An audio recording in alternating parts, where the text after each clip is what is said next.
महादेव यहां तप करने बैठे थे और देवों को चिंता हो रही थी कि महादेव तप कर रहे हैं, लेकिन तप से जागेंगे तब तो ये पार्वती को वरदान देंगे, तब तो ये पार्वती के साथ विवाह करेंगे।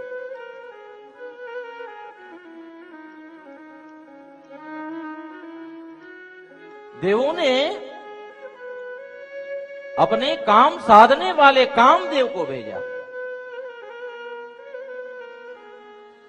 कामदेव गए हैं भगवान महादेव का तप भंग करने के लिए। उस हिमालय पर्वत की शिखा के ऊपर बैठे महादेव का तप भंग करने के लिए देवों ने एक कामदेव को वसंत के साथ अपनी पत्नी रति के साथ बाण लेकर भेजा।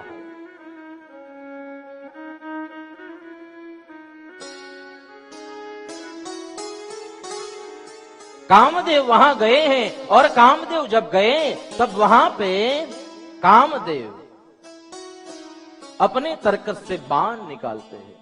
वसंत को कहा, वसंत अपने शीतमंद हवाएं, सुंदर सुगंधित हवाएं शुरू करो। वसंत को आज्ञा दी गई। रति वो नृत्य करने लग गई और कामदेव अपने तरकस से जो बाण लाए थे उस तरकस को निकाल कर, तरकस के बाण निकाल कर एक एक बाण चलाने लग गए महादेव के योग स्थल पर, और जहां भगवान की छाती है उसके ऊपर बाण चलाने लगे। भगवान के बाण चलने लग गए और भगवान की जब आंख खुलती है तब तांडव होता है। भगवान की आंख खुलती है तब तांडव होता है। एक एक बाण चलाए, एक एक बाण चलाते ही भगवान की आंख खुल गई, समाधि भंग हो गई और समाधि जैसे ही भंग होती है भगवान की तीसरी आंख खुल गई।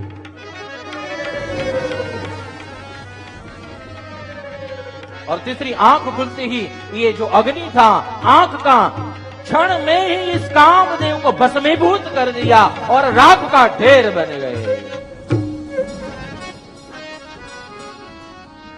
राख का ढेर कामदेव बन गए। कामदेव देवों के काम करने आए थे। सभी देव वहां प्रकट हुए। ब्रह्मा विष्णु आदि देव आकर भगवान महादेव को प्रार्थना करने लग गए। रति अपने पति की विरह में रो रही है और चिता की भस्म के पास बैठी बैठी विलाप कर रही है। रति भगवान को कह रही, महादेव मेरे स्वामी देव के कार्य के लिए आए थे, प्रभु उनके ऊपर कृपा करो।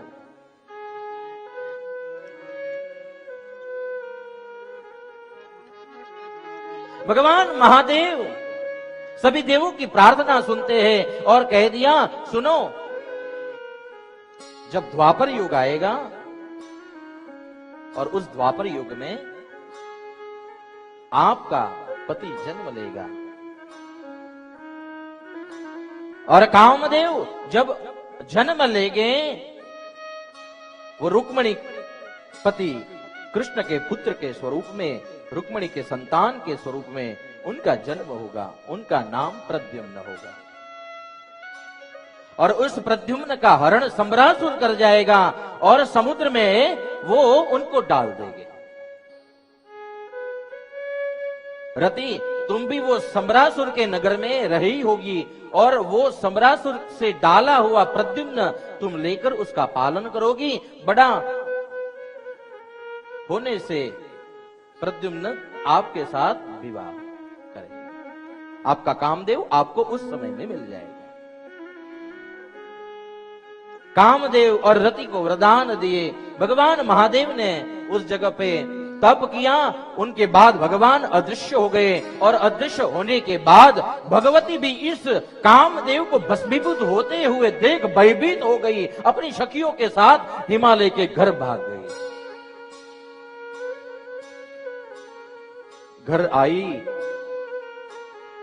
नारद ने फिर से उपदेश दिया, पार्वती अब हमारे महादेव हमें कैसे मिलेंगे, हम महादेव के साथ विवाह कैसे करेंगे। ऐसी ऐसी बातें पार्वती के मन में आ गई और पार्वती ने जब ऐसा संकट पाया नारद जी आए, गुरु दीक्षा मंत्र दिया और भगवती को तप करने के लिए भेज दिया है।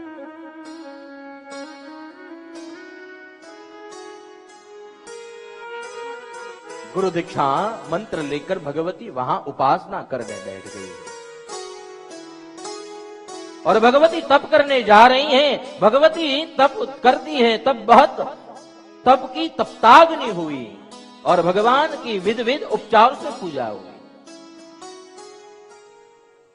और भगवती जब तप करती है तो भगवान को जल चढ़ाती है, पुष्प चढ़ाती है।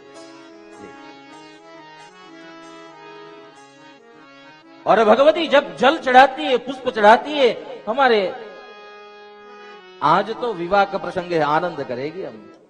देखिए महादेव प्रकट हो गए, मां पार्वती प्रकट हो गई, भूत पिशाच नंदी सब गण आ गए हैं, देखो कैसे हंस रहे हैं। जब भगवती तप में बैठी थी, पूरे ब्रह्मांड के तप देखने आए हैं। और उस समय में जब तप हो रहा था, उस समय में तप के समय में भगवती का तप देखने के लिए आ रहे थे, तब भगवती विध विध उपचार से पूजा कर रही थी। और यहां भगवती जब पूजा कर रही थी तब कवि के शब्द में उसको प्रस्तुत करते हुए कवि लिखते कुछ शब्द कवि ने उसके ऊपर भी लिखे। शिव गंगा की धारा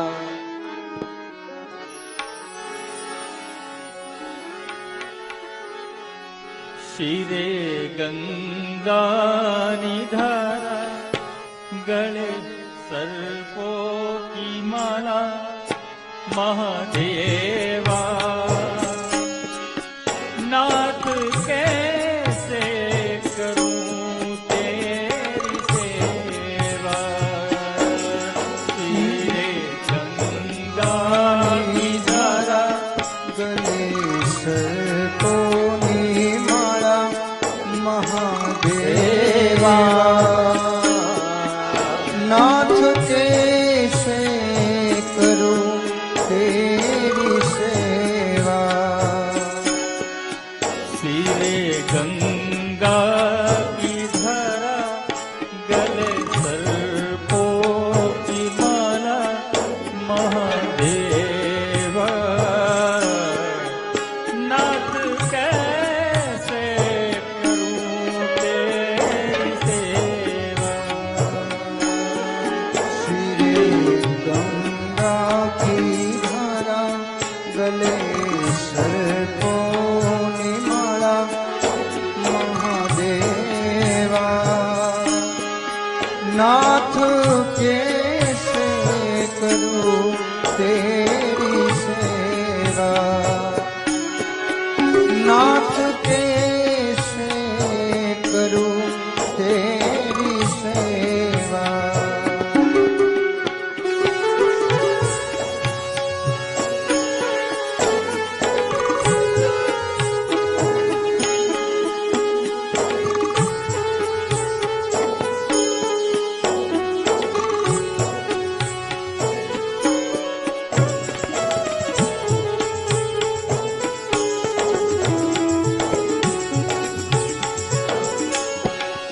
मैं तो दूध चढ़ाने आया,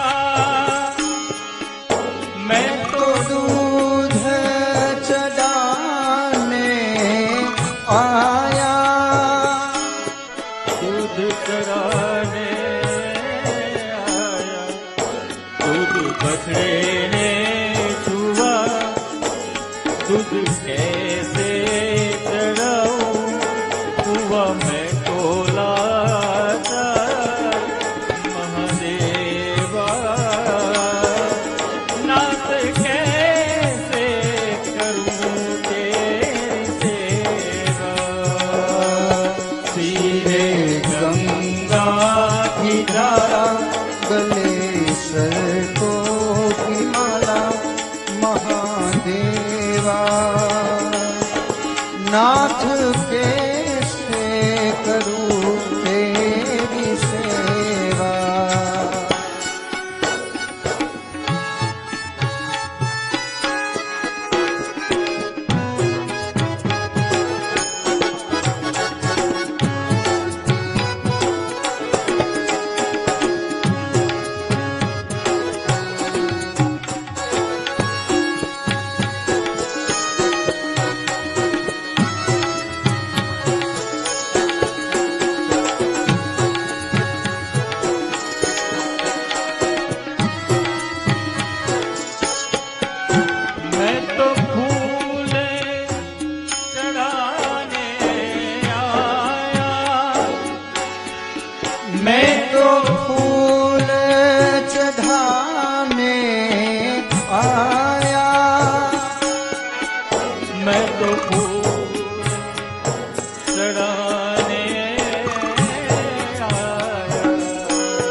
फूल कैसे चढ़ाऊं, हुआ मैं तो लाचार महादेवा।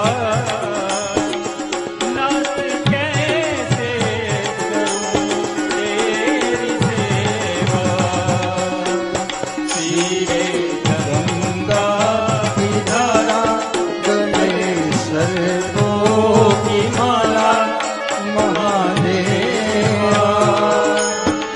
नाथ कैसे करूं तेरी सेवा, नाथ कैसे करूं तेरी सेवा। ओ नाथ कैसे करूं तेरी सेवा। भगवती भगवान के विध विध उपचारों से वहां पूजा कर रही है। महादेव को कभी हिमालय की गोद से पान लेकर आती है और सभी प्रकार के पान चढ़ाती है मां भगवती। दूध का अभिषेक करती है, जल चढ़ाती है, विध विध उपचार से मां भगवती वहां उपचार करती है, पूजा करती है। भगवती कब जब जिस प्रकार के ऋतु आए उस प्रकार के व्रत लेने लग गई। पानी में खड़े रहकर व्रत करने लग गई, पर्वत की चोटी शिखर के ऊपर बैठकर व्रत करने लग गई, अग्नि कुंड प्रज्वलित करके उनके सामने बैठकर व्रत करने लग गई। और ये भगवती जैसे जैसे समय जा रहा है ऐसे ऐसे निराहारी हो रही है, आहार छोड़ दिया।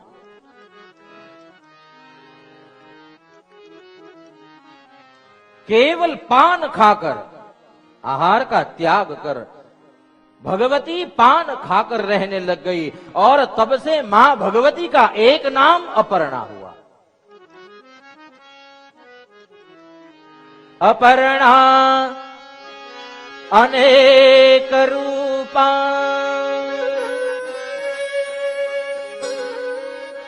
मां भगवती ने पान खाने छोड़ दिए। पान भी छोड़ने के बाद मां अपर्णा बन गई।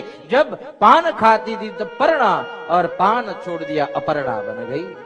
मां के कितने कठोर व्रत। जल का त्याग कर दिया, पान खाना भी छोड़ दिया, निराहार हो गई, केवल श्वास और वायु से अपना जीव टिकाए रखे, तप कर रही मां भगवती ने। जहां पे भगवान महादेव आकर 60,000 वर्ष तक तप किए, उस जगह पे 3,000 वर्ष तक ऐसा तप किया है। और ये जब तप्त होने लग गया, पूरे ब्रह्मांड में इस ताप का फैलाव होने लग गया। इस ताप से पूरा ब्रह्मांड जल रहा है। पूरा ब्रह्मांड जो है, देव, इंद्रलोक और सारे ब्रह्मांड के लोग तप्त हो रहे हैं। जब सभी ऋषि मुनि, सभी देव ब्रह्मा के पास गए, ब्रह्मा जी को लेकर भगवान नारायण के पास गए, और नारायण के पास जाकर वहां जाकर उन्होंने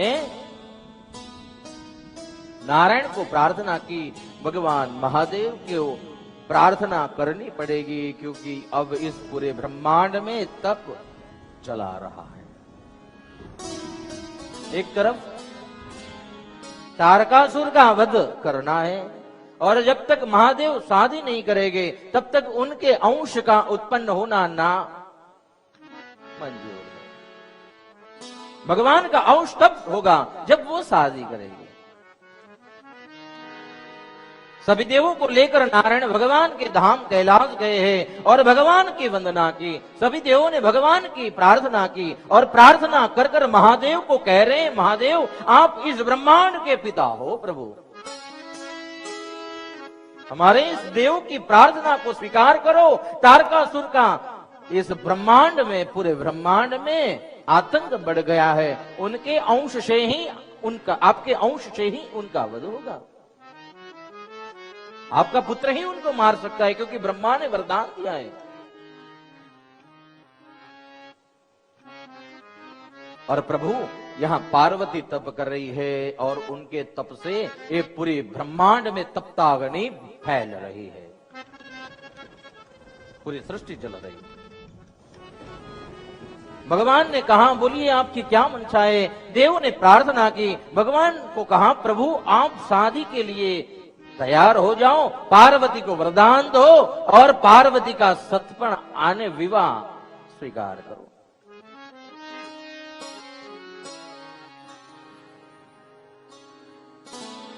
महादेव कह रहे हैं सती के विरह में मैं हूं,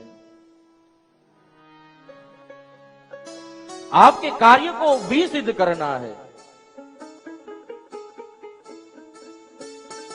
तो मुझे जो तप में लीन हो वैसी अगर पार्वती होगी तो उसका मैं परीक्षा करके स्वीकार और वरदान अवश्य दूंगा। भगवान वरदान देते हैं, अंतर्ध्यान हुए और देव लोग वहां से निकले। भगवान जहां पार्वती व्रत कर रही है वहां आए और वहां आकर पार्वती को ब्राह्मण के वेश में मिलते हैं। और ये ब्राह्मण जो थे, भगवान ने ब्राह्मण का वेश लिया था और वो स्वरूप में आकर भगवान शिव की कटाक्ष में बात करने लग गए। ये पार्वती जो है भगवान महादेव के कटाक्ष सुन न पाए और वो पार्वती कहती हैं देखिए अगर आप और एक शब्द भी मेरे महादेव के विषय में बोलेंगे तो मैं ससेलम अपने इस शरीर को इस अग्नि में, तप्त अग्नि में छोड़ दूंगी। मेरे महादेव के विषय में ऐसे शब्द मत बोलिए। शास्त्रों ने बताए हैं आपके ईश्वर के विरुद्ध में कोई बोले, आप असमर्थ हो तो उस जगह को छोड़ दो और समर्थ हो तो उसको बता दो मेरे महादेव कौन है। पार्वती ने कह दिया अपने शरीर को मैं त्याग दूंगी।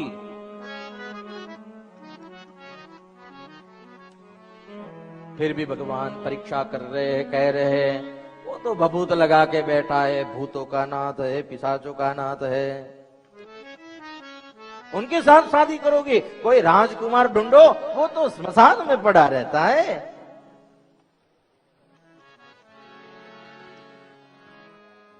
उनके पास रथ भी नहीं, महल भी नहीं रहने के लिए, तू जाएगी कहां जाएगी?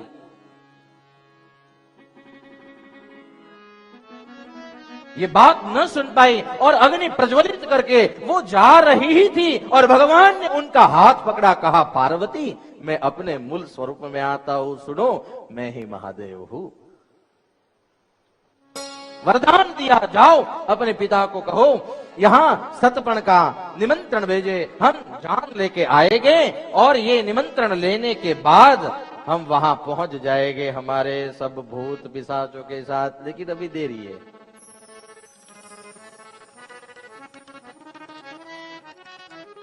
पार्वती प्रसन्न हुई, गई तुरंत अपने घर और हिमालय राज को समाचार दिया, कहा महादेव प्रसन्न हुए, उन्होंने हमारा ये विवाह स्वीकार किया है। ब्रह्मा जी को बुलाया गया, सभी देव लोग आए हैं, ब्रह्मा जी नारद जी सभी देवों के साथ भगवान को यज्ञ का निमंत्रण भेजा, लग्न का निमंत्रण भेजा गया है। भगवान को कहा महादेव आप तैयार हो जाइए, हमारे यहां से ये निमंत्रण पत्रिका हम भेजते हैं, ये मुहूर्त है उस समय पे इतने बजे यहाँ हस्तमिलाप रखा है, विवाह का समय है, आप पहुंच जाइएगा। ब्रह्मा जी ने निमंत्रण भेज दिया। भगवान तो बैठे हैं, ठीक है भैया आ जाएंगे, चिंता मत करो। सभी जगहों पे न्योता दिया गया। हिमालय राज ने अपनी सारी तैयारियां शुरू कर दी, लेकिन भगवान अभी भी परीक्षा करने आए हैं। नट का स्वरूप धारण किया।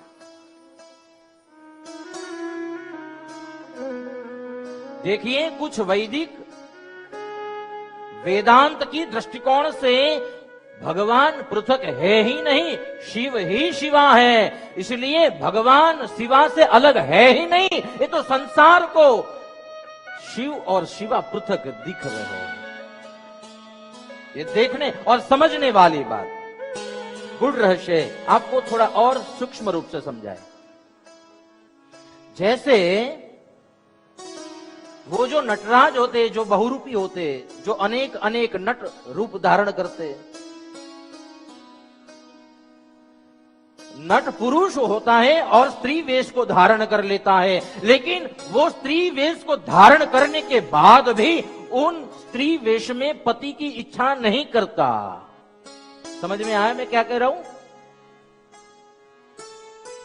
यानी भगवान स्त्री का स्वरूप लिए शिवा बनते हैं, लेकिन वो विवाह के बाद भी पत्नी और पत्नी के जैसे संबंधों से बंधे हुए नहीं होते। भगवान तो अनेक रूप में एक ही अनेक बनते हैं, वो ही पुरुष वो ही स्त्री।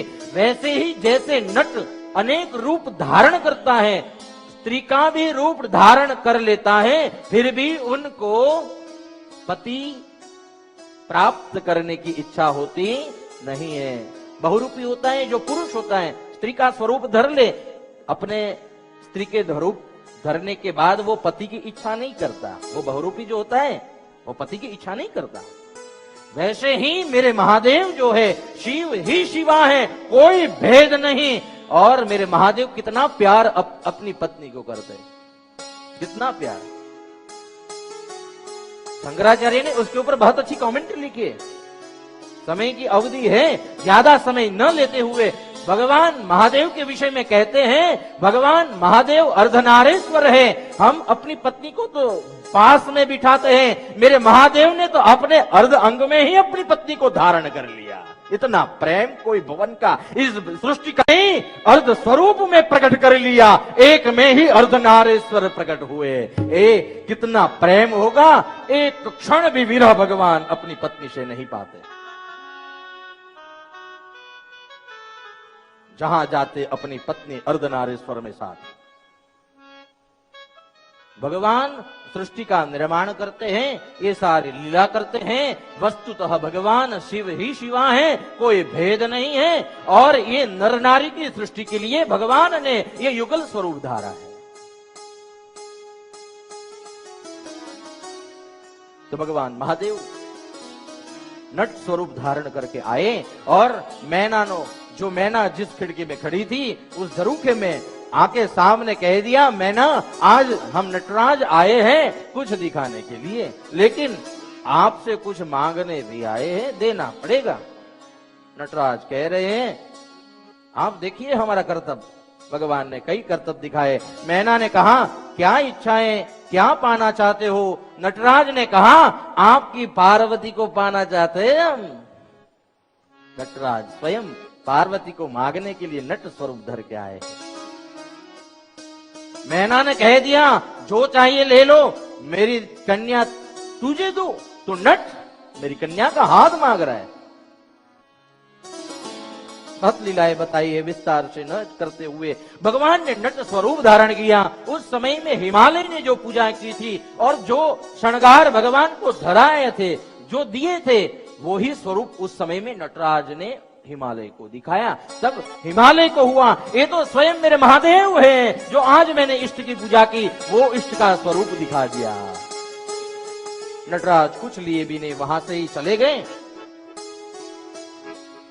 कुछ ब्राह्मण आए हैं भगवान के भेजे हुए और हिमालय राज को कहने लगे, ये तो स्मशानवासी है, भूतों की टोली में रहता है, न माता न पिता, पूरे संसार में रहने का घर नहीं, घर में बैठने की कुर्सी भी नहीं है। आपकी कन्या को वहां बिहाओगे? महल की कन्या कैसे जंगलों में रह पाएगी? ये ब्राह्मण जो आए थे उनकी बात सुनकर मैना का मन विक्षिप्त हुआ है। मैना सोचने लगी, मेरी कन्या को मैं इसके साथ नहीं दे सकती। सभी ने फिर समझाया, सप्त ऋषियों ने समझाया और शादी की तैयारी हुई। विश्वकर्मा को बुलाया गया है, पूरा मंडप रचाया गया है और जो जो देव आने वाले थे उनके जैसे ही लोक का निर्माण हुआ। बहुत अद्भुत, जहां जिनके तोरण में रत्न जड़े हो, सोने के तोरण, रत्न जड़ित तोरण, वो मंडप कैसा अद्भुत होगा। और भगवान सभी देव आए हैं और कहने लगे, जान की तैयारी करनी नहीं है, जाना है, शादी का मुहूर्त नजदीक आ रहा है, अभी भी भभूत उतारे नहीं हो आप? अरे थोड़ा नहा लिया करो। ये महल वेल उतार कर आओ। नारायण कह रहे देखो हम सब तैयार होके आ गए हैं। भगवान कह रहे हमारे पास तो कुछ है नहीं, ये सर्पों के गहने हैं, ये भभूत लगाई हुई है, वैसे ही चलेंगे। शादी करना है ना, क्या और करना है।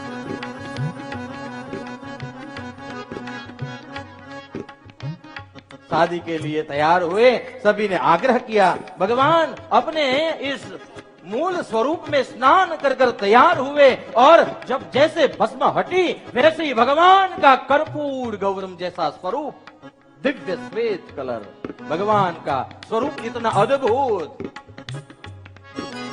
भगवान ने अपना अद्भुत स्वरूप धारण किया। बैल के साथ, कई गणों के साथ भगवान विवाह के लिए निकल रहे हैं और यहां से जान का प्रस्थान हो रहा है। देवलोक जा रहे हैं। महल में मैना को कौतुक हुआ, मेरे महादेव कैसे दिख रहे होगे, महादेव कैसे दिखते होगे। नारद जी खिड़की में बैठे बैठे मेनका को बताते, सुन मैना मैं दिखाता हूं कैसे आएंगे। शादी में बारात आना शुरू हो गई और जब बारात शुरू हो गई, मैना को खिड़की में खड़ा रखा है, देखो आएंगे हम बताएंगे। मैना ने पहले विष्णु को देखा, अद्भुत स्वरूप विष्णु का, और कहने लगी यही होगे महादेव। नारद जी कहे नहीं नहीं ये तो नारायण है। आगे बारात चली, ब्रह्मा जी आए, ब्रह्मा जी को देखकर ये तो नहीं न, नहीं नहीं ये तो ब्रह्मा जी है। बारात चली, इंद्र आए, इंद्र को देखा ये तो नहीं न, नहीं नहीं ये तो इंद्र है। कई दिव्य पुरुष आगे आए और ये महादेव ने जाना मैना को मेरा स्वरूप देखना है। उस समय में भगवान ने अपनी लीला की और भूतों के जैसा अपना दिव्य स्वरूप बनाया। भूतों के जैसे बड़ी बड़ी आंख, बड़ी बड़ी मुख और अपनी बड़ी बड़ी आंखों से देख रहे। जैसे ही आए और आते ही कहा ये तो मेरे महादेव, हाँ यही है। मैना को जो विकृत स्वरूप था वो दिखा, नारद जी को भव्य स्वरूप दिखा। उस स्वरूप को देखकर सांस वहां ही ढल गई, गिर गए। मैना की सांस वहां ही गिर गई, कम हो गई। मैना जो थी वो सोचने लग गई, नहीं नहीं इनके साथ मेरा कन्या का विवाह नहीं कराऊंगी, उनको मैं मार दूंगी, पार्वती को मारकर मैं राजी होगी, लेकिन महादेव को कभी भी मेरी कन्या नहीं दूंगी। ऐसा दिव्य स्वरूप मैं नहीं दूंगी। सभी ने, सप्तऋषियों ने इकट्ठे किया, सभी को बुलाया और सभी आए। सप्तऋषि पत्नी आई, उन्होंने समझाया। मैना को कहा भाव से भगवान का ध्यान करो, अपना दिव्य स्वरूप दिखाएंगे। मैना ने भाव से ध्यान किया और महादेव की ओर देखा, अद्भुत भगवान का सुंदर स्वरूप दिखाया। सुंदर स्वरूप देखकर प्रसन्न हुई। शादी की तैयारी हुई, शादी के लिए मंडप में प्रवेश हुआ और मंडप में भगवान महादेव आए और वहां पे गौर महाराज शादी करा रहे। उस समय में हमारे यहाँ गोत्र पूछने की परंपरा है। भगवान को पूछा गया आपका गोत्र क्या है, आपका पिता कौन। भगवान को पूछा आपके पिता का नाम, भगवान कह रहे हमारे पिता ब्रह्मा। ब्रह्मा के पिता कौन, कह रहे नारायण। और ब्राह्मण पूछ रहे एक नारायण के पिता कौन, स्वयं हम। ब्रह्मा, उनके पिता नारायण, और नारायण के पिता कौन, स्वयं हम ही है। भगवान कहते हैं हम ही सभी पृथ्वी के पिता है। भगवान स्वयं गोत्राधिपति है, पूरे ब्रह्मांड के जो माता पिता है गोत्र का। वहां इसलिए परिचय दिया क्योंकि हमारी पूर्ण रूप से जो सृष्टि है मेरे महादेव की कृपा है। तो शादी का मंडप रचाए हैं और संगीत भी बजता है। कैसा, दूल्हा बन गए शिव त्रिपुरारी, नंदी बैल की करे सवारी। दूल्हा बन गए शिव त्रिपुरारी, नंदी बैल की करे सवारी। ले भूतों की बारात सारी चले, कैलासी कैलासी चले, कैलासी कैलासी चले कैलासी कैलासी। कैलासी कैलासी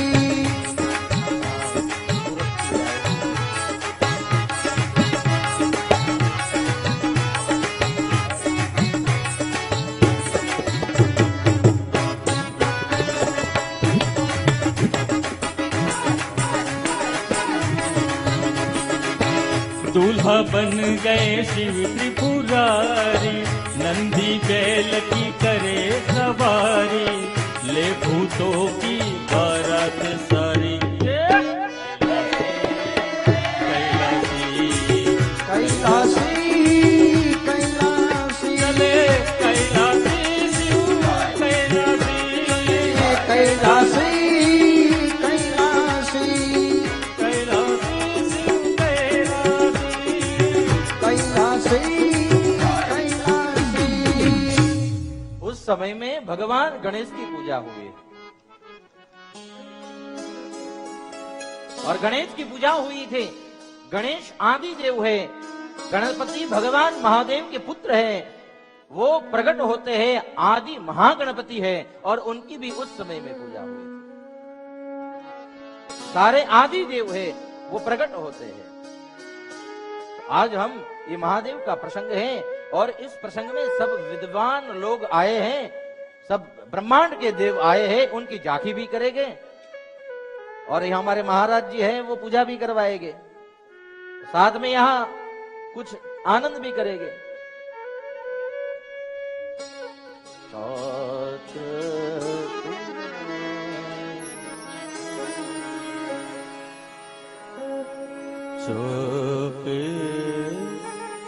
पुरा माटी रंगा,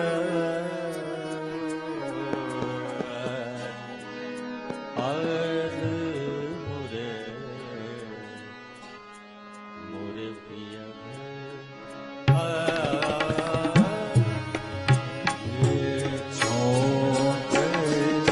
पुरानो माटी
अज द्वार मेरे डाले डेरा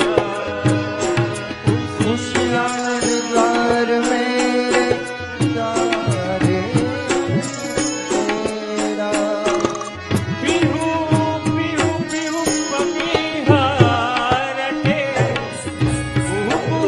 कोयल जपे जपे पीहू पीहू पपी हारते कुहू कुहू कोयल जपे आंगन आंगन है परियों घेरा आंगन आंगन है परियों घेरा अनहत नाद बजाओ रे सब मिल अनहत नाद बजाओ रे सब मिल अनहत नाद बजाओ रे सब मिल अनहत आज मुरे पिया घर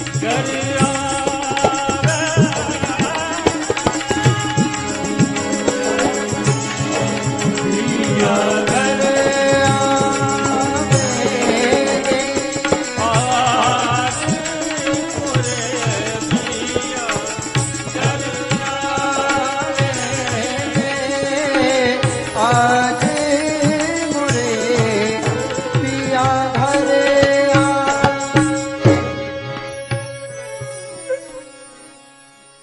भगवान महादेव का यहाँ विवाह हो रहा है और विवाह के समय में पूरे ब्रह्मांड से यहाँ जान आई हुई है। उस समय का कैसा दृश्य हुआ होगा आप देखिए, सुनिए, समझिए थोड़ा। अगस्त ऋषि को कहा गया, सुनिए, आप दक्षिणी ध्रुव के ऊपर खड़े रहिए क्योंकि पूरी ब्रह्मांड की सारी जो जनपद है उस विवाह में आ रही है। सभी लोग उत्तर की ओर जा रहे हैं और ये पृथ्वी जो है असंतुलित न हो जाए इसके कारण आप दक्षिणी ध्रुव के ऊपर बैठकर उस जगह को संतुलित कीजिए। कितनी जान बड़ी होगी, देखिए पृथ्वी भी ऐसे न हो जाए, अपनी बिंदु को छोड़ न दे, इसकी व्यवस्था कीजिए। भगवान के विवाह के दरमियान यहां वेदी में भगवान का इस विश्व में ब्रह्मांड का पूरे इस सारे ब्रह्मांड का अगर कोई विवाह हो तो ये पहला विवाह है। वस्तुतः वैदिक वस्तु यह है, वेदांत की दृष्टिकोण से ये शिव और जीव का मिलन है। विवहति इति विवाह। भगवान ये पुरुष और स्त्री के भेद में नहीं है, स्वयं महादेव ही पार्वती का स्वरूप और स्वरूप पार्वती जो है वो ही महादेव है।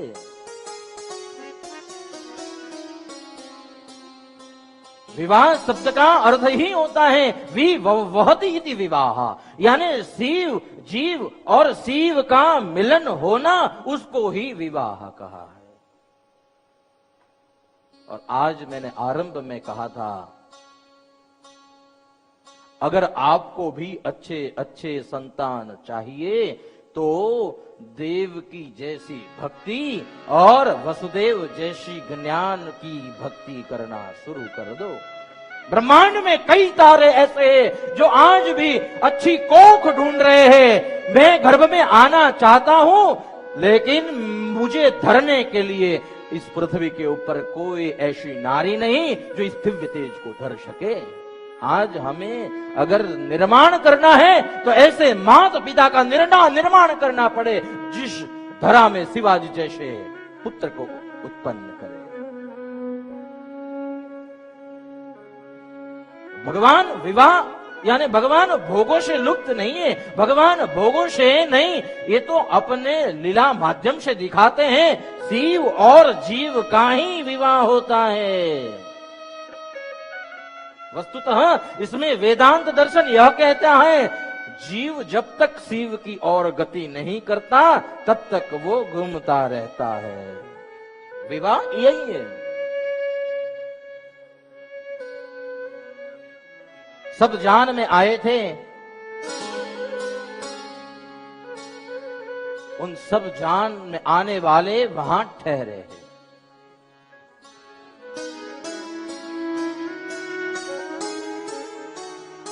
सभी को जो वैकुंठ से आए थे उनको वैकुंठ जैसा बना हुआ पान डाल दिया है। ब्रह्मलोक से जो आए थे विश्वकर्मा ने यहां ही ब्रह्मलोक निर्माण कर दिया था, वो जगह पे उनको ठहरा है। स्वर्ग से जो आए थे उनको स्वर्गलोक जैसा बनाया हुआ विश्वकर्मा का जो निर्माण था उसमें ठहरा है। देखिए उस समय में जहां तोरण में रत्न जड़े हुए हो उसकी मंडप की शोभा कैसी हो सकती है। उस समय में इतनी रसोई हुई थी, आज तक कोई भंडारा इतना नहीं हुआ उतना मेरे महादेव के ये विवाह में हुआ है। कई दिनों तक सब ठहर गए। कई दिनों तक वहां भगवान भी ठहरे हैं। जो रीत रिवाज थे, ऋषियों की परंपरा थी, वैदिक विधान से वहां विवाह हुआ और विवाह के बाद चतुर्थी कर्म होता है और उस चतुर्थी कर्म को वहां विधिवत किया गया। देखिए ये विवाह मंडप कोई सामान्य मंडप नहीं है। आजकल विवाह के मंडप में कुछ अवैधिक बातें भी होने लग गई है। जिसकी वेदी में भगवान अपनी सती पति पत्नी को, अपनी पार्वती को धरकर उस वेदी में स्वयं मेरे महादेव प्रकट रहते हो, उनके सामने जो भी कुछ गलत करते हो उसका दोष और उसका भुगतान बड़ा होता है। विवाह जिसका उत्तम, उसका संतान भी उत्तम। यह संस्कार है, तो ये परंपरा है, ये रीति है, ये नीति है। वेद घोष करवाइए और अपने ब्राह्मण के हाथ से आशीर्वाद लीजिए। आजकल ऐसी परंपरा हो गई है जहां ब्राह्मण अधिकारी है विवाह करवाने के लिए, लेकिन कई और लोग विवाह करवा रहे हैं। समझिए जिसका जो अधिकार है उनसे ही वो आशीर्वाद मिलता है। विवाह की वेदी पवित्र महादेव की तपस्थली है, सामान्य नहीं। विवाह को इस तरह मत आप एंजॉय करो, आनंद करो। विवाह को वैदिक ढंग से मनाइए।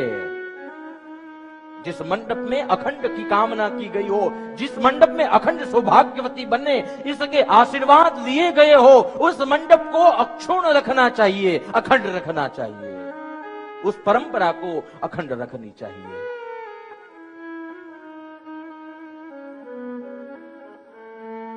भगवान वहां उस वेदी पे प्रत्यक्ष हाजिर है। तो हम भी इस विवाह में जुड़े, आनंद हुआ। भगवान कई दिनों तक वहां रहे और कई दिनों के बाद हिमालय राज से कह रहे हैं हम हाँ कहे तो यहां से आज्ञा लेकर निकले। हिमालय कह रहे कुछ और दिन रुक जाओ। आग्रहवश रुक गए। सभी देव रुके हुए हैं। कई दिनों तक यहां रसोई बनती रही। सभी का स्वागत सम्मान, जो जो आए थे उनका बहुत सम्मान और कुछ कुछ देकर उनका अभिवादन किया गया। विवाह का प्रसंग जो है सभी ने बहुत उत्साह के साथ मनाया और बाद में एक एक करके देव जाने लग गए। महादेव अकेले रहे। महादेव ने कहा अब हमको भी आज्ञा दी जाए, हमें भी जाना है अपने कैलाश के ऊपर।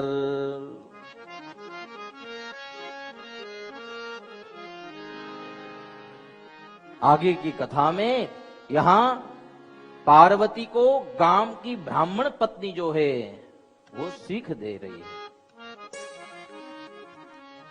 और सीख किस प्रकार की है, विस्तार से है। कुछ समय की पाबंदी अभी। आज हम भगवान महादेव की इस विवाह को देखने वाले बहुत धन्य होते ये जो ब्राह्मण पत्नी ने सीख दी थी वो अगले कल के सत्र में सुनेंगे। लेकिन यहाँ भगवान महादेव का ये विवाह प्रसंग जो सुनता है, उनकी विवाह की कामना होती है तो वो पूरी होती है और उनका अखंड सौभाग्य अखंड रहता है। इस कथा को सुनने वाले बहुत भाग्यवान होते हैं और इस कथा के जरिए अपने घर में भी उत्तम दिव्य भव्य संतान की प्राप्ति हो सकती है। तो हम भी कृपान्वित हुए और भगवान महादेव की इस कथा को सुनकर बहुत धन्य हुए और हमें भी ये अवसर आपको इस कथा का सुनाने का मिला। बहुत बहुत भगवान महादेव की हमारे पर भी कृपा हुई है। तो सभी लोग देखिए, यहाँ भगवान की झांकी बनाई है। आज भले ही ये नट के स्वरूप में अलग अलग रूप धर के आए हैं, लेकिन उनको भी ये दिन याद रहेगा, हम भी शिव बने थे, हम भी पार्वती बने थे, हम भी भूत बने थे, हम भी पिशाच बने थे, भगवान के गण बने थे, हम भगवान के नंदी बने थे और हम ब्रह्मा विष्णु सारे बनकर यहाँ भगवान के विवाह में गए थे। कितने भाग्यशाली लोग, सभी के बस की बात नहीं है। ये यहाँ खड़े हैं सारे बच्चे, देखिए। और एक बात मैं बता दूं, ये पूरी वेशभूषा जो बनाई है न, जो सब तैयार हुए न, वो यहाँ के ही छात्र है, सारे यहाँ के ही सारे छात्र है। देखिए कितने अच्छे अच्छे लगते हैं। ब्रह्मा जी को देखो, देखो देखो ब्रह्मा जी, देखिए भूत पिशाच कितने हंस रहे हैं। अब भूत कैसे हंसते हैं भैया, भूत कैसे हंसते हैं? देखिए नंदी महाराज और महादेव को भी देखो कैसे दिव्य भव्य, मां पार्वती को भी देखो, इनके आशीर्वाद से आज हम बहुत धन्य हुए। और इसलिए मुझे आनंद है क्योंकि यहां इस जगह पे इतने भव्य वेशभूषा धारण करके यहां की छात्राएं आई है।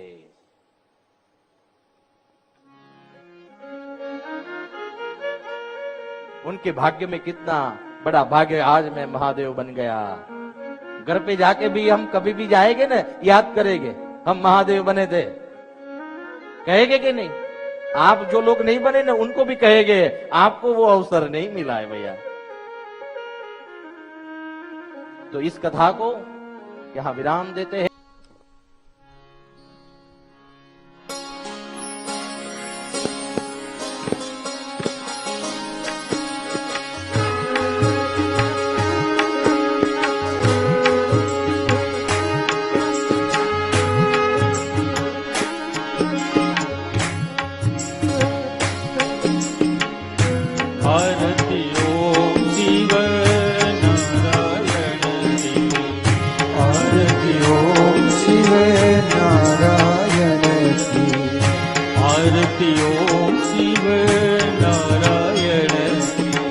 आरती ओम शिव नारायण की। द्वैत निकंदन पावनकारी, द्वैत निकंदन पावनकारी। आरती ओम शिव नारायण की। आरती ओम शिव नारायण की। विधि वशिष्ठ अरु शक्ति पराशर, विधि वशिष्ठ अरु शक्ति पराशर। व्यासदेव सुत गौड़ प्रभु की, व्यासदेव सुत गौड़ प्रभु की। आरती ओम शिव नारायण की। आरती ओम शिव नारायण की।